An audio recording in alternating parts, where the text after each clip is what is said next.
Hello friends, मैं एक बहुत ही सुंदर, बहुत ही मज़ेदार गारी गीत लेके आई हूँ। आप सब कमेंट में ज़रूर बताना कैसा लग रहा है। एबे पुरुआ बहेला बयार बयार बहे पछुआ के, एबे पुरुआ बहेला बयार बयार बहे पछुआ के, एबे पुरुआ बहेला बयार बयार बहे पछुआ के। अब ऊही बयार में समधी के बहिनी हेराई गई, ऊही बयार में समधी के बहिनी हेराई गई। अरे अब खोजे लगे समधी आपन बहिन बयार बहे पछुआ के। अरे खोजे लगन समधी आपन बहिन बयार बहे पछुआ के।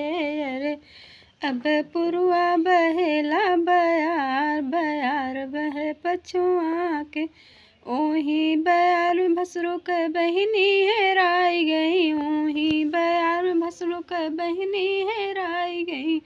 अरे अब खोजे लगे भसुरो आपन बहिन बयार बहे पुरुआ के। अब खोजे लगे भसुरो आपन बहिन बयार बहे पछुआ के। अरे अब पुरुआ बहेला बयार बयार बहे पछुआ के।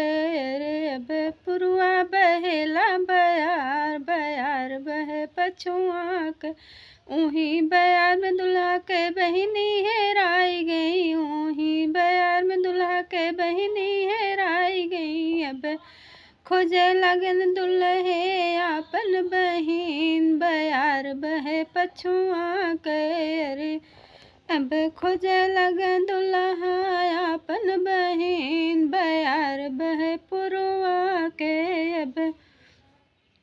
अब बहेला पछुआ बयार बयार बहे पुरुआ के, ओही पुरुआ के बयार में जीजा के बहिनी हेराई गई, ओही पुरुआ के बयार में जीजा के बहिनी हेराई गई।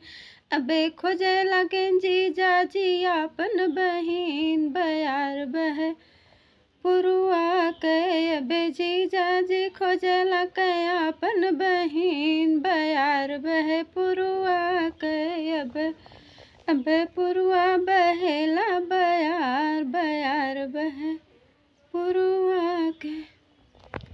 आप सब ज़रूर बताना हमें कमेंट करके कि ये हमारी गारी गीत कैसी लग रही, ज़रूर सब बताना।